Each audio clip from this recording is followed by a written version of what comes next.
Yo, what's up everyone? The MMORPG genre has been in a bit of a weird place for a few years now. We keep getting these major MMO announcements, these flashy trailers, and then that whole like, this might be the one energy being channeled. And then a lot of those games either launched really soft, get buried under monetization, or they just quietly fade into obscurity.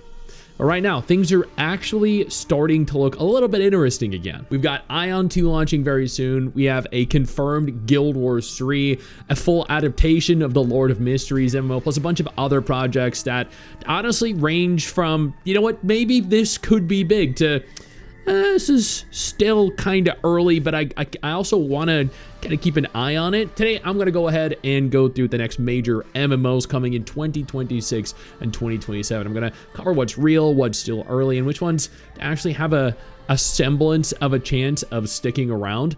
So let's just go ahead and get into it. We're going to start with Aion 2. This is the one that's closest to release. Aion 2 is launching globally on PC this September through Steam and NC's own Purple client. It's already been live in Korea and Taiwan since November 2025, so this isn't a complete mystery box. We actually have months worth of live data and player feedback to look at. The core fantasy is still the same as the original Aion. You're a Deva with wings, and flight isn't just a travel tool. It's actually baked into the combat.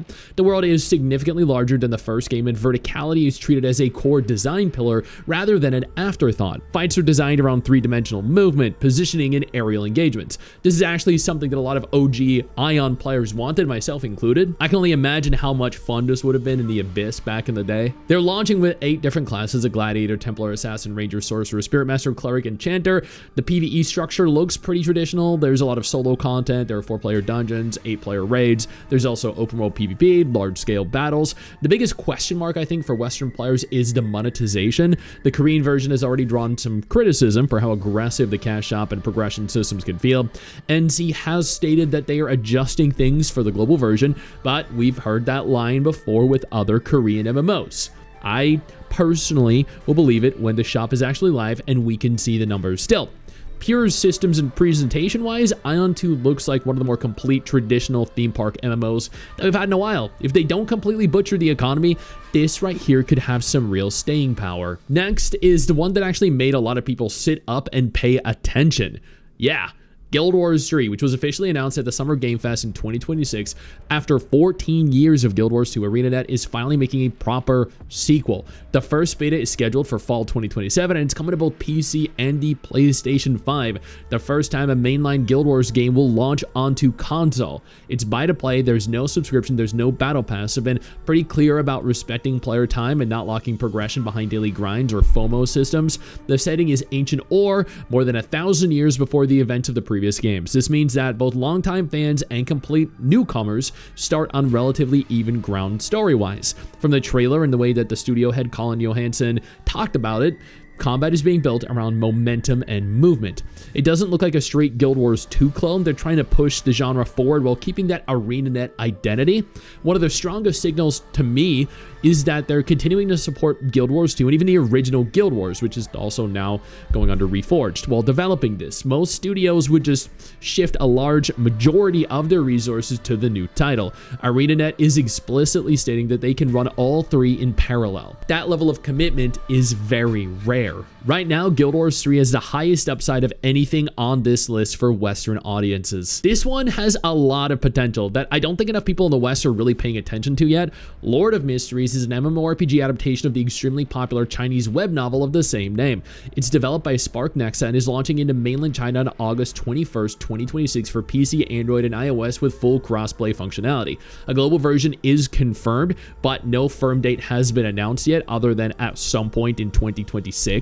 The setting is a Victorian Gothic world mixed with occult and cosmic horror elements. Instead of traditional classes, the game uses the novel's pathways and the Beyonder system. You progress through sequences of power that change how your character plays and what abilities you unlock.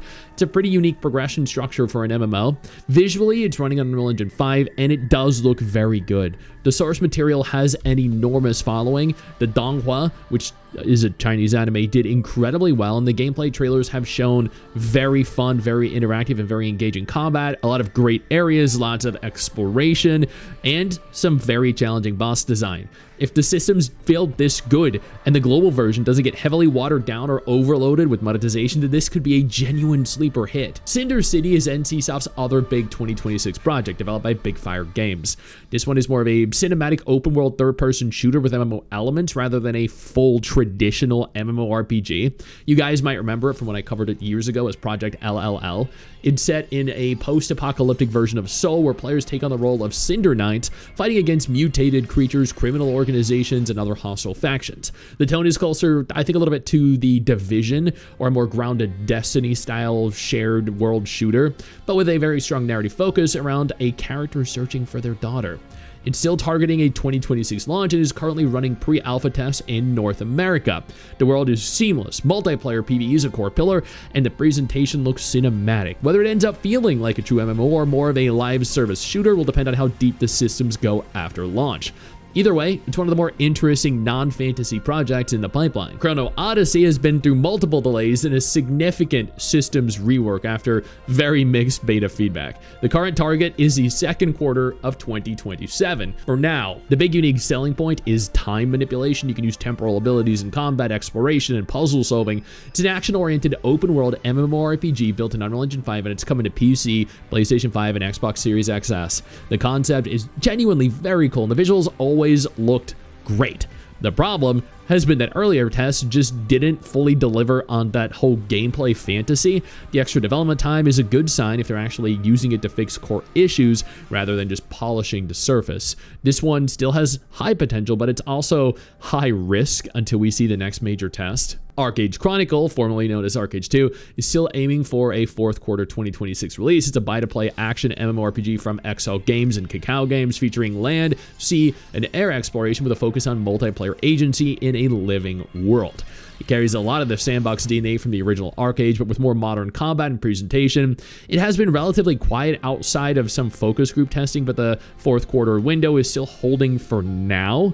If it launches clean and avoids the usual launch disasters that have hit similar titles and the pay-to-win that was very prevalent in the original ArcheAge, it could carve out a solid niche for players who want more freedom than a pure theme park MMO. Embers of the Uncrowned is Nexon's isometric dark fantasy MMORPG. It had a playable demo during Steam Next Fest earlier this year, and the feedback was honestly better than a lot of people expected. You're rebuilding a noble house after an elven invasion has devastated the continent. The combat felt fast and gory from an isometric perspective with three main classes, the Spectral Blade, the Executioner, and the Stormbringer. There's a house building and territory control system, companion mechanics, and a clear focus on multiplayer content. They've stated that the game will not sell power. Progression and gear will be earnable through gameplay. There is no firm release date yet, but it is further along than a lot of the vaporware projects we usually see. This one feels more mid-tier, I think, than AAA, but it has a clear identity and could find an audience if they stick the landing. TERA 2 is real, but it's also very, very early in development. Krafton and Bluehole have been actively hiring for an Unreal Engine 5 action MMORPG sequel to TERA. The original shut down its PC servers back in 2022, so a lot of fans have been waiting for any sign of a revival. Right now, there is no trailer, there's no gameplay, there's no release window, just job postings and confirmation that development is underway. This is one to bookmark rather than to get hyped about yet.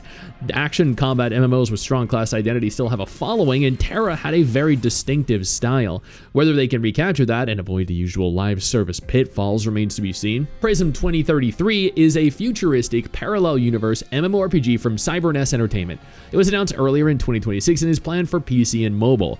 The setting revolves around Flux City, a hub that connects different parallel worlds. You play as an investigator working for a civilian organization, jumping between realities that have their own environments, rules, and conflicts. They're leaning very heavily into AI-driven NPCs, dynamic world systems, and a design that supports shorter play sessions instead of forcing long grinds. There's no release date yet. The AI focus will either be a genuine innovation, kind of like how Where Winds Meet and Sword of Justice handled it, or it is going to be a red flag depending on how well it's implemented. It's still very early, but the concept is different enough from the usual fantasy MMOs that it's worth watching. So if I had to rank here pure interest and potential right now, Guild Wars 3 is the number one. It has the highest upside, the strongest studio track record, in the West, followed by Aion 2. This is the closest and most complete package. Then Lord of Mysteries. It has a lot of unique systems and a strong IP with millions of followers around the world. Then Chrono Odyssey, which has one of the coolest core concepts, but is still a very high-risk game. Then ArcheAge Chronicles and Embers of the Uncrowned. These are solid mid-tier contenders. And Cinder City, TERA 2, PRISM 2033.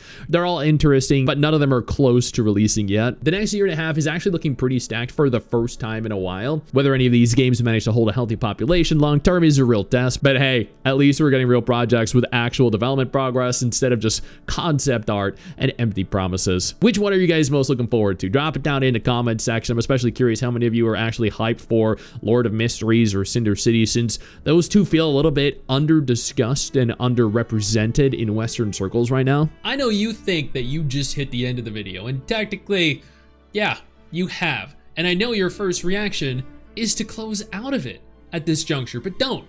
No, instead, I urge you to take a moment here and click one of the videos on screen that are coming up in just a moment, so you remain up to date with everything going on in the gacha genre. Trust me, you're not going to regret doing so.